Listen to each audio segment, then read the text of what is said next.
Oke, jumpa lagi bersama saya. Selamat hari apa saja dan selamat pagi, selamat siang, selamat malam teman-teman semua.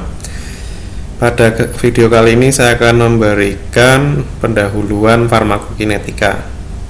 Nah, tujuannya apa?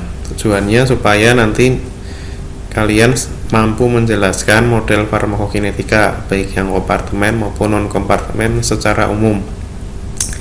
Yang lebih detail nanti akan diperoleh di kuliah selanjutnya.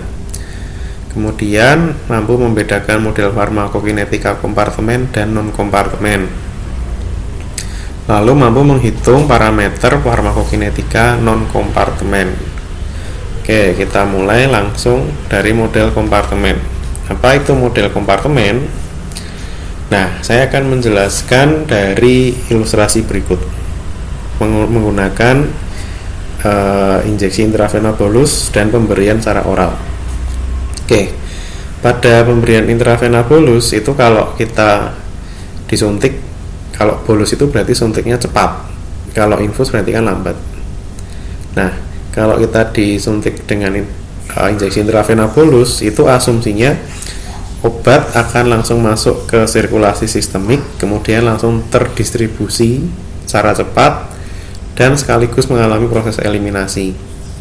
Nah, obat itu masuk ke dalam tubuh, di mana tubuh dianggap sebagai suatu ruang, satu kompartemen. Nah, sedangkan kalau oral itu obat diminum masuk ke saluran cerna dulu, kemudian diabsorpsi masuk ke pembuluh darah, lalu dieliminasi. Nah, di sini sedikit ada perbedaan, dapat kita lihat ilustrasinya di sini.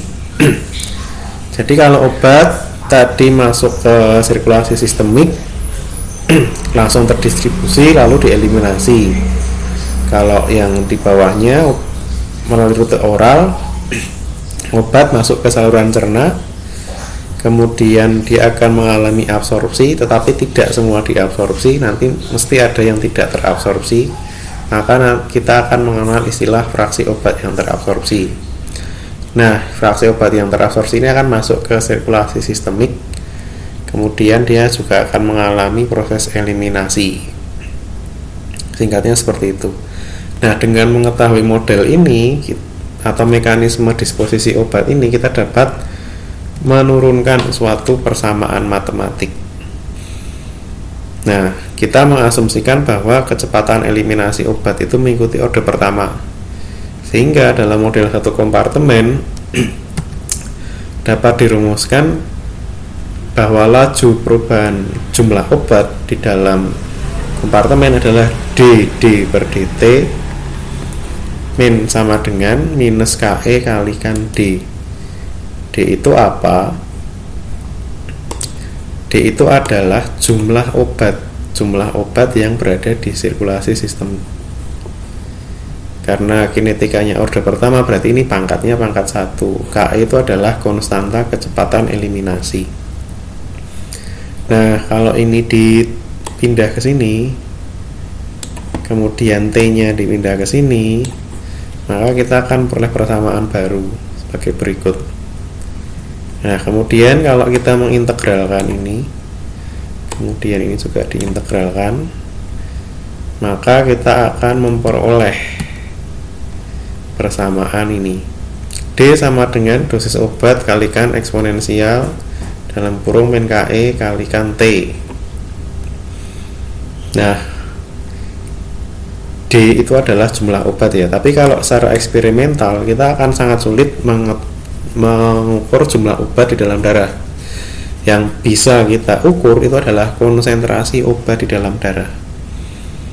Maka dengan mengetahui bahwa konsentrasi adalah jumlah obat per volume distribusi, volume di kompartemen ini, maka kita dapat membuat suatu persamaan baru yang lebih aplikatif, yaitu ini.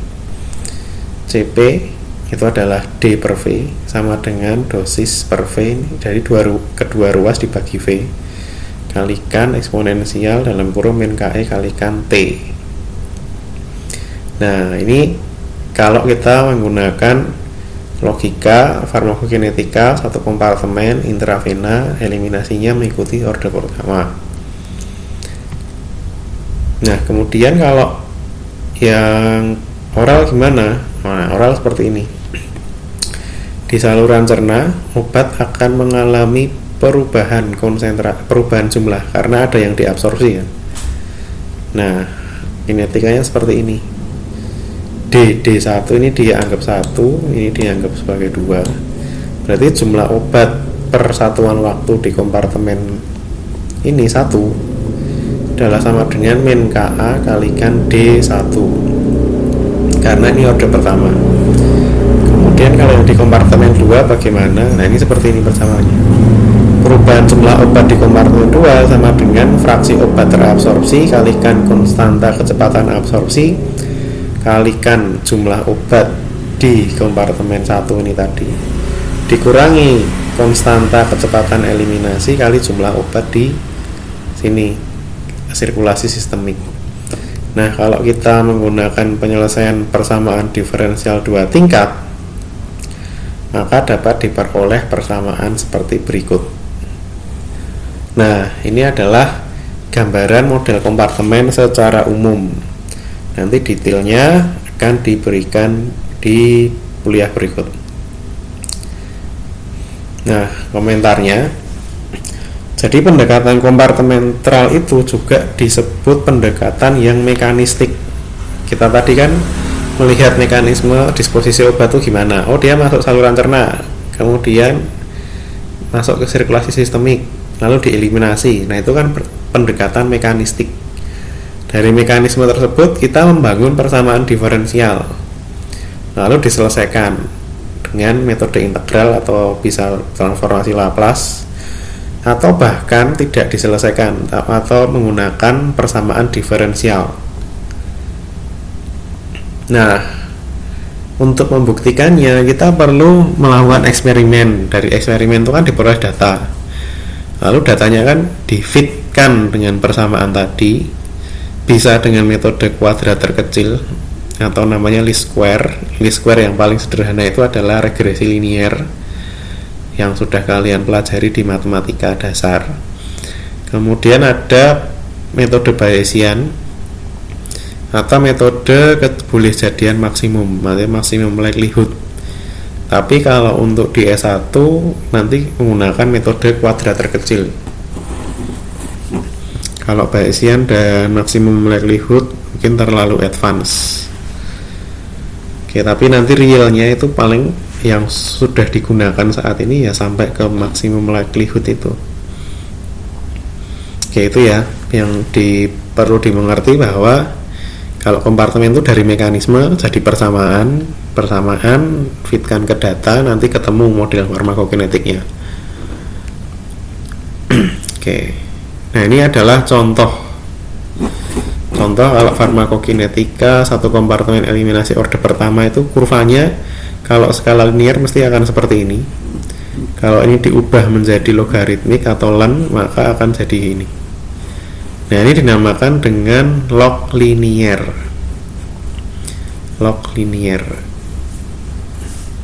Oke. Kemudian kita lanjut. Bagaimana kalau yang non-linear, ada atau enggak? Ada. Jadi eliminasinya tidak mengikuti orde pertama. Ini contohnya dia mengikuti kinetika Michaelis-Menten. Biasanya kalau di skala log itu akan kurvanya pasti akan bengkok. Kalau yang tadi kan linear, kalau ini bengkok di skala log. Jadi kita patokannya adalah skala semi-log ya. Dimana sumbu y-nya adalah kalau enggak log ya ln. Itu. Nah, kemudian tadi pendahuluan tentang model kompartemen sudah tahu gambarannya. Nah, sekarang kita pakai model non kompartemen. Kenapa non kompartemen itu penting? Nah, biasanya kalau ini digunakan dalam studi bioekivalensi. Jadi dalam studi bioekivalensi biasanya kita tidak membutuhkan parameter farmakokinetika sedetail itu, karena dalam studi bioekivalensi itu kan hanya membandingkan obat kita yang kita copy dari obat paten dibandingkan dengan inovatornya atau patennya. Jadi parameter farmakokinetika tidak perlu sedetail itu. Oke, ini banyak digunakan studi bioekivalensi. Nah, persyaratannya apa? Yang pertama, dia tidak tergantung pada model kompartemen. Walaupun tidak sepenuhnya seperti itu ya, tidak sepenuhnya. Kemudian didasarkan pada statistical moment theory. Ini tidak saya ajarkan, silahkan kalau tertarik baca sendiri. Saya akan belajar yang praktisnya aja. Nah, kemudian ini farmakokinetika harus linier dan fase terminal harus log linier. Ini sebenarnya tuh ngambil dari satu kompartemen ini. Nah, ini sebenarnya ngambil dari satu kompartemen. Jadi tidak tergantung pada model tadi, itu tuh sebenarnya tidak terlalu benar. Kemudian nanti kalau percobaan itu minimal 12 titik sampling. Nah, kalau yang farmakokinetika yang tadi model kompartemen itu jumlah sampelnya bisa tidak sebanyak itu, bisa tidak harus 2 titik sampling per orang. Kalau kita menggunakan metode maksimum likelihood, itu bahkan cuma satu orang diambil 2 sampel bisa, atau 4 sampel, tidak harus 12. Tapi kalau non kompartemen wajib. Oke, itu bedanya. Kemudian parameternya sebenarnya yang paling penting itu ini paling penting, AUC sama AUMC sih sebenarnya, belum lupa saya tuliskan, ada AUC, AUMC itu paling penting. Yang lainnya sebenarnya kurang begitu penting kalau untuk uji bioekivalensi loh ya, tetapi di dalam pembahasan ini kita harus bisa semua sebagai dasar saintifik. Kita lanjut aja. Nah, kita mulai dari parameter yang paling penting, yaitu AUC dan AUMC. Apa sih AUC itu? Nah, AUC itu kalau kita menggambar plot, ini CP, terus ini time atau waktu. Kita kalau profil farmakokinetik kan biasanya seperti ini nih oralnya. Nah, luas area di bawah kurva ini disebut dengan AUC. Nah, gimana kalau AUMC? AUMC itu area under moment curve. Bedanya apa? Bedanya di sini ada time, CP kali time. Nah, luas area di bawah sini itu namanya adalah area under moment curve. Jadi jelas ya perbedaannya ya, AUC dan AUMC. Keduanya adalah parameter yang paling penting dalam farmakokinetika non kompartemen, karena nanti akan digunakan dalam perhitungan selanjutnya. Nah, bagaimana cara menghitung AUC dan AUMC? Ini secara matematis tulisannya seperti ini. Tapi saya akan menjelaskan secara praktis saja biar gampang dimengerti. Kita lihat di sini gambar. Jadi kalau kita punya profil farmakokinetika, ini punya data, itu kan kita bisa menarik garis khayalan sebenarnya. Tarik garis khayal ke sini.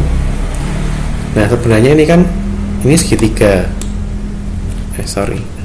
Ini segitiga, AUC 1 kan segitiga, AUC 2 trapesium kan.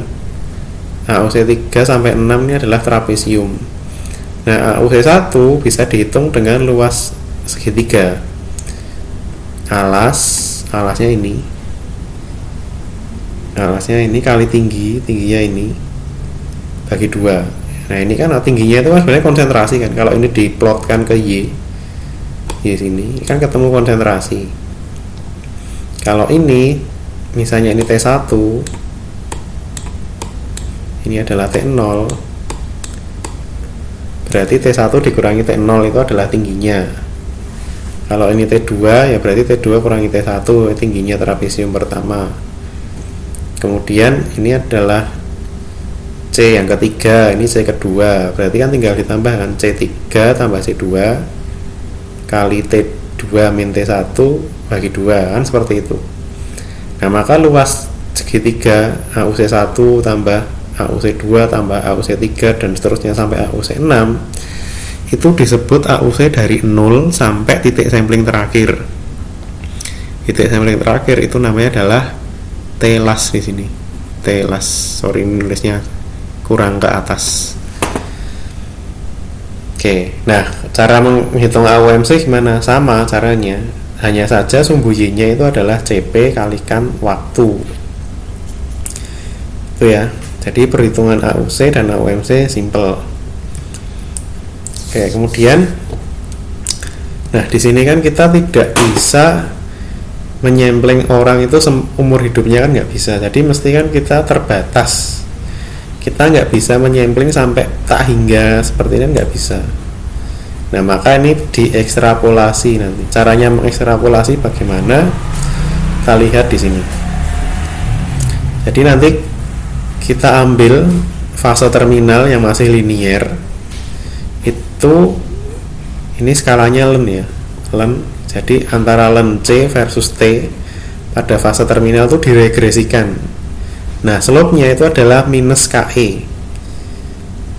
Nah, berarti AUC dari titik sampling terakhir sampai tak hingga itu adalah konsentrasi pada waktu sampling terakhir dibagi dengan KE.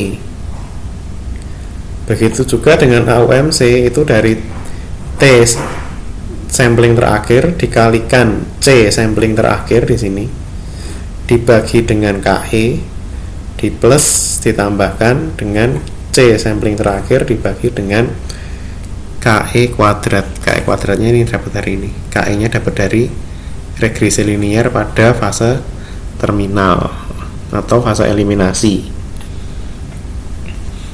Itu ya. Oke, lanjut. Nah, tadi kan kita di atas sebelumnya sudah menghitung AUC dari 0 sampai T terakhir, T-last. Ini dari T terakhir sampai tak hingga.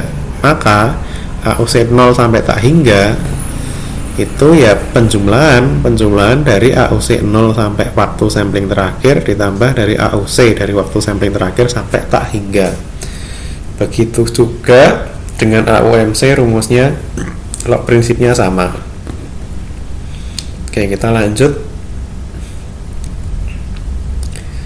Nah, kemudian ada parameter berikutnya adalah mean residence time. Ini adalah parameter yang khas. Kalau di kompartemen ini nggak ada, hanya ada di non kompartemen.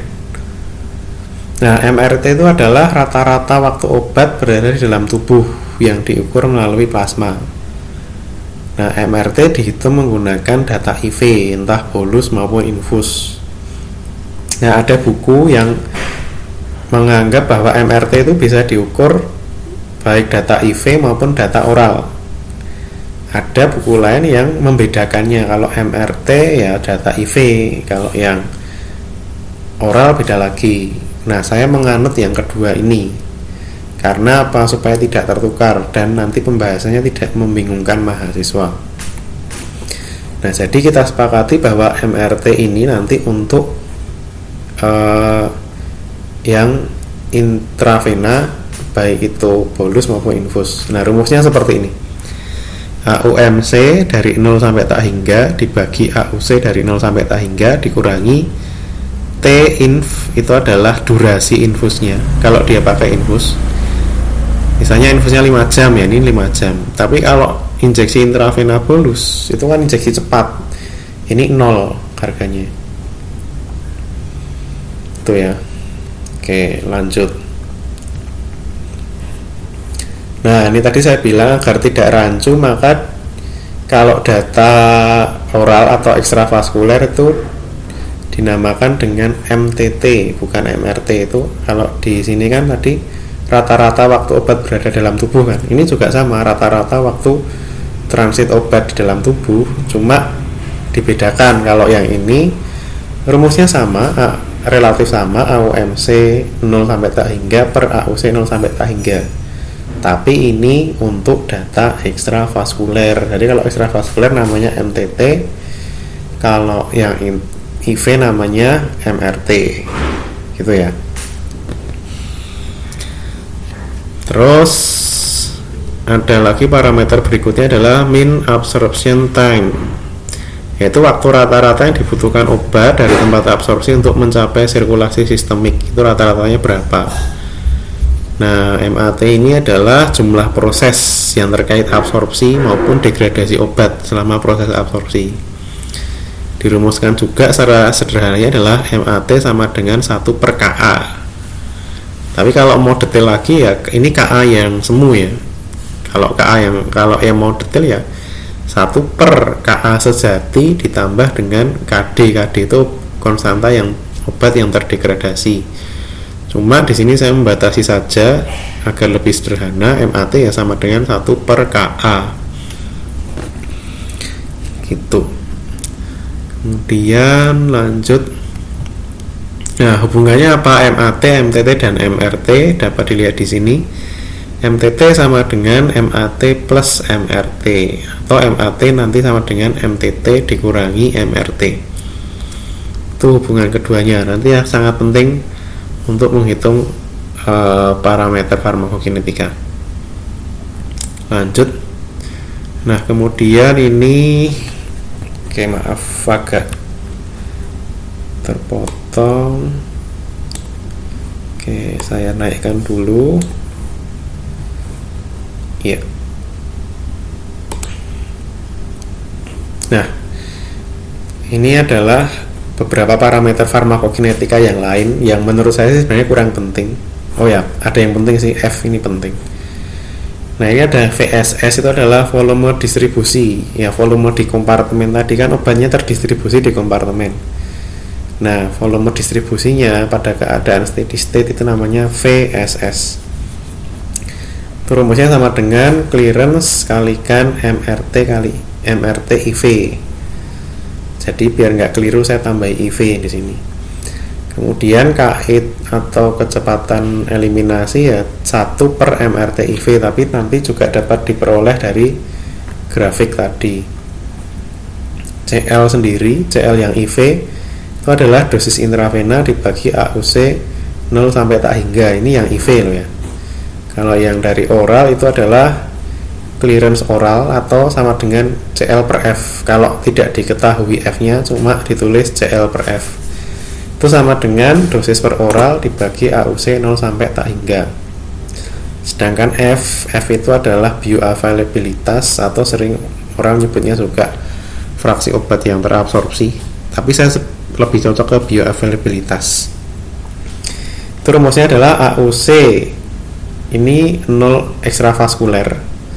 Yang dimaksud adalah 0 sampai tak hingga ekstravaskuler dibagi AUC IV dari 0 sampai tak hingga dikalikan dosis intravena dibagi dosis ekstravaskuler. Oke. Nah, sekarang kita latihan soal sebentar. Ini berikut ini diberikan data farmakokinetika obat X yang diberikan secara IV oral kepada IV dan oral kepada pasien dengan dosis IV-nya 40 mg dan dosis oralnya 100 mg. Kenapa beda? Karena biasanya kan kalau IV kan langsung masuk semua kan, berarti bioavailabilitasnya 100%. Nah, sedangkan dosis oral itu biasanya ada yang hilang, ada yang nggak terabsorpsi. Maka biasanya dosis oral itu akan lebih tinggi daripada dosis IV. Nah, kemudian lakukanlah perhitungan parameter farmakokinetika dengan metode non-kompartemen. Ini diketahui datanya seperti ini. V bolus di sini dan yang oral di sini. Oke, sekarang kita lihat cara ngerjainnya gimana. Jadi ini adalah langkah pengerjaan. Ini menurut saya sih yang paling mudah itu urutannya seperti ini, tapi kalau Anda menemukan urutan lain yang lebih mudah, nah itu bisa dipakai. Nanti saya coba diinformasikan kalau ada urutan pengerjaan yang lebih mudah. Oke. Jadi kalau saya merekomendasikan kerjakan dulu data IV karena lebih mudah, baru kemudian data ekstravaskulernya. Yang pertama buatlah grafik dulu, lalu tentukan fase eliminasinya yang mana. Tapi karena kita ini menganggapnya ini satu kompartemen, itu mestinya semuanya udah linier, udah masuk fase eliminasi. Kemudian tentukan slope fase eliminasi, lalu hitung KE, AUC, dan AUMC.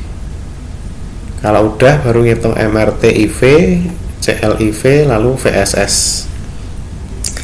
Masih belum selesai. Kalau data IV-nya udah selesai, lanjut ke data oral.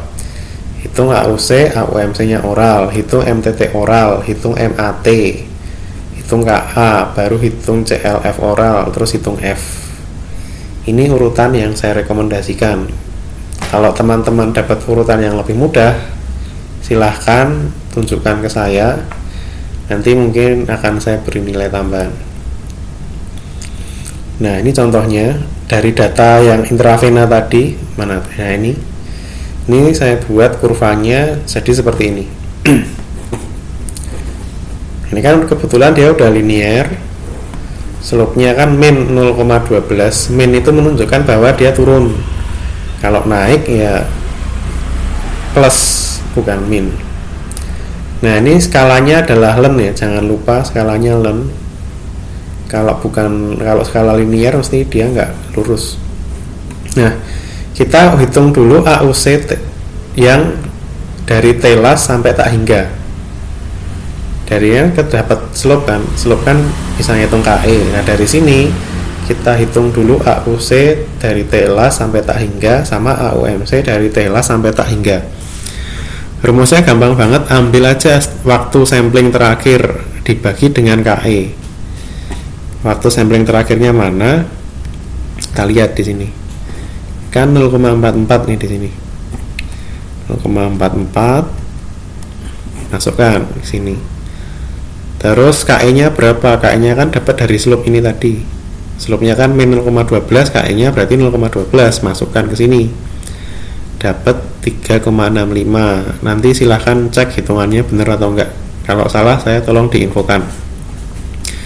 Kemudian AUMC itu telas kalikan celas dibagi KE ditambah celasnya per KE kuadrat. Telasnya berapa? Kita lihat. Telasnya kan 24. Celasnya kan 0,44. Masukkan 24 kali 0,44 bagi 0,12 tambah 0,44 per 0,12 kuadrat sama dengan 118,6. Oke, lanjut. Nah, ketika kita udah dapat AUC T sampai tak hingga, AUMC telas sampai tak hingga. Kemudian kalau udah hitung AUC 0 sampai T las, 0 sampai waktu sampling terakhir. Caranya gimana? Ini kalau di Excel gampang sih. Jadi tinggal ketik rumusnya aja. Ini yang CP dulu ya, kita lihat yang AUC. Kalau AUC berarti sama CP. Nah, cara ngitungnya gini. Tadi kan jumlah sisi sejajar kali tinggi bagi 2. Berarti T yang ini dikurangi ini. Ini plus, ini plus. Yang ini min.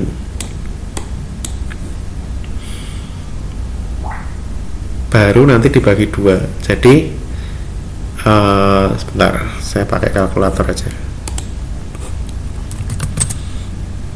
Saya tunjukkan pakai kalkulator.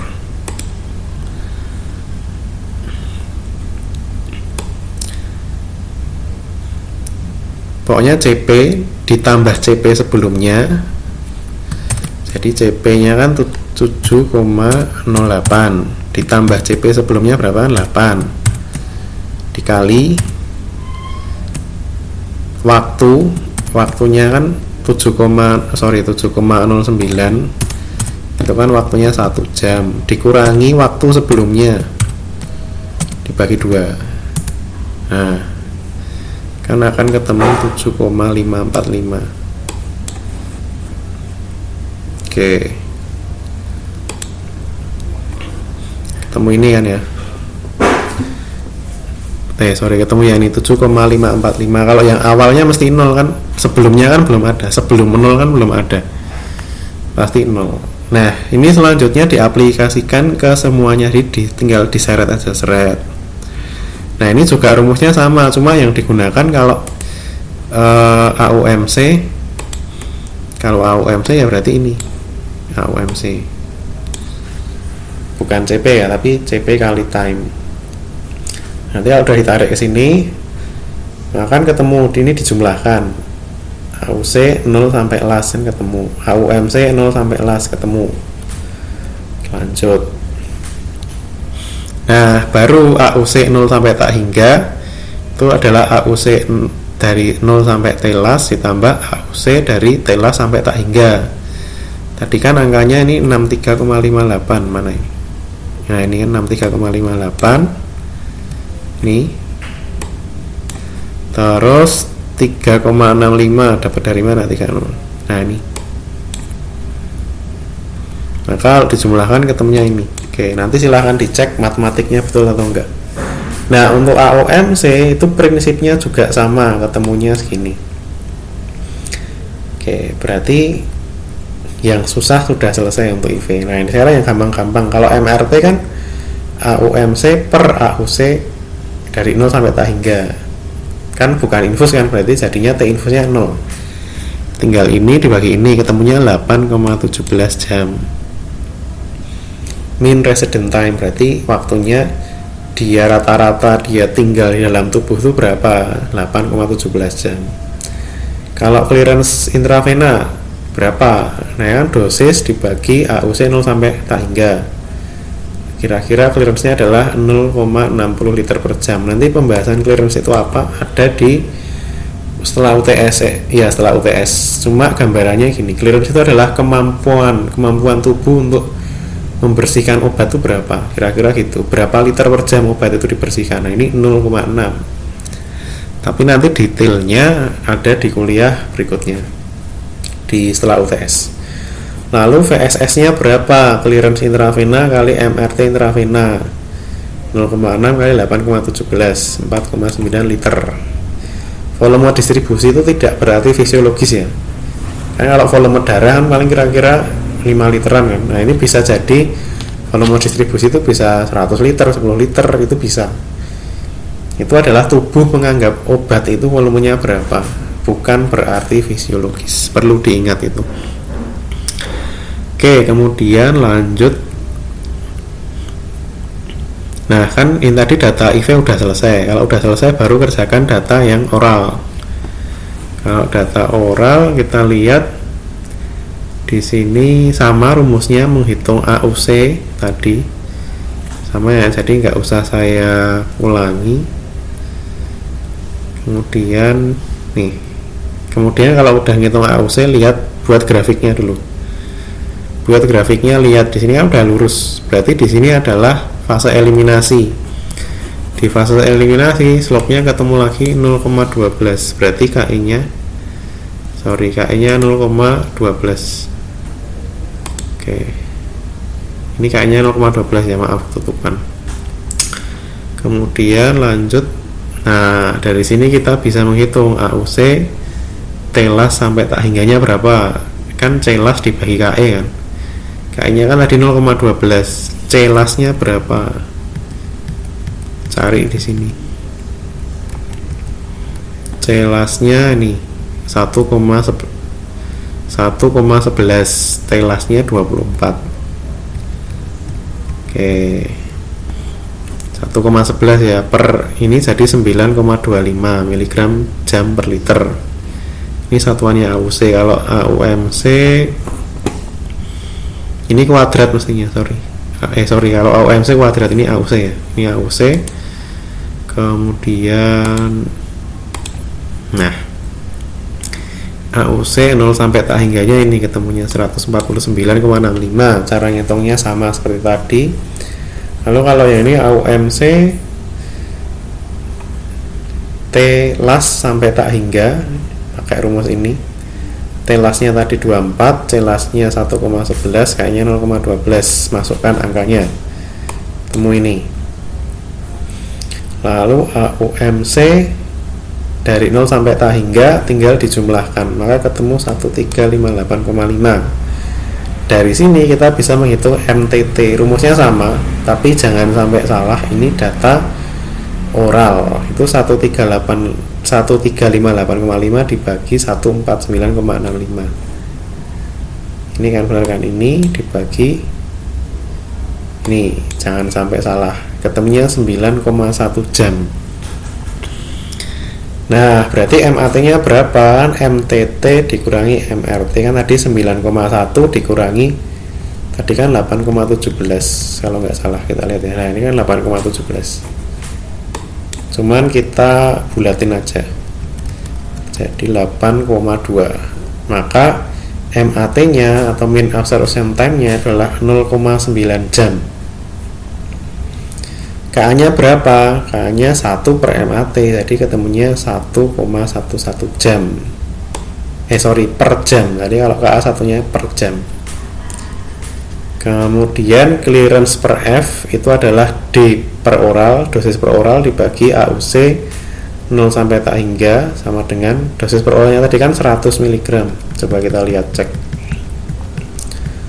dosis oral ya 100 mg. Ini ingatnya ini dosis IV 40. Oke, dosis oral 100 mg nih dibagi AUC 0 sampai tak hingga. AUC 0 sampai tak hingga berapa? Ini 149,65, ketemunya 0,67. Kemudian bioavailabilitasnya AUC oral per AUC IV kalikan DIV per D oral. Ini yang AUC 0 sampai tak hingga ya. Ini juga 0 sampai tak hingga. Ketemunya 149,65 dibagi 67,23. Kita lihat lagi, pastikan 67,23 yang IV. Bener nggak yang IV? Nah ini AUC yang IV 67,23 bener. Kalikan 40, dosisnya 40 per 100, dosis intravenal tadi 40, ini per 100, maka ketemunya 0,89, atau bisa juga dituliskan dalam persen 89% gitu. Nah kalau mau clearance-nya berapa dipastikan lagi, tinggal kalikan aja 0,89 kalikan 0,67. Mestinya hasilnya tidak akan berbeda jauh dari ini, mestinya hasilnya akan sekitar ini, paling beda koma doang, beda koma. Nah komentarnya sekarang, jadi analisis non kompartemen itu bisa lengkap kalau ada data intravena dan data oral. Kalau data intravena tidak tersedia, tidak ada, maka MAT, KA, dan F praktis tidak bisa dihitung. Tapi KA pun masih dapat dihitung nanti menggunakan pendekatan satu kompartemen ekstravaskuler, metode residual, atau menggunakan metode Wagner-Nelson. Itu masih bisa, tapi dengan metode yang lain, bukan non kompartemen.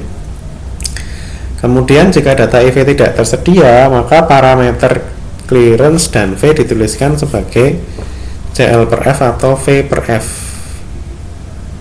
Itu jadi clearance yang mutlak nggak bisa, clearance relatif terhadap F.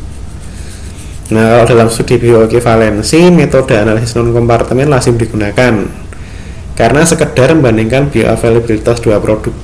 Jadi yang dibandingkan itu biasanya AUC doang, tidak memerlukan pemodelan farmakokinetika yang detail. Tuh.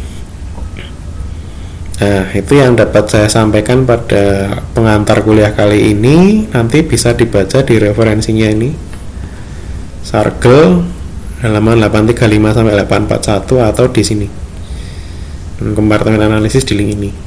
Silahkan di-download. Oke, terima kasih atas perhatiannya. Kita bertemu pada kesempatan berikutnya.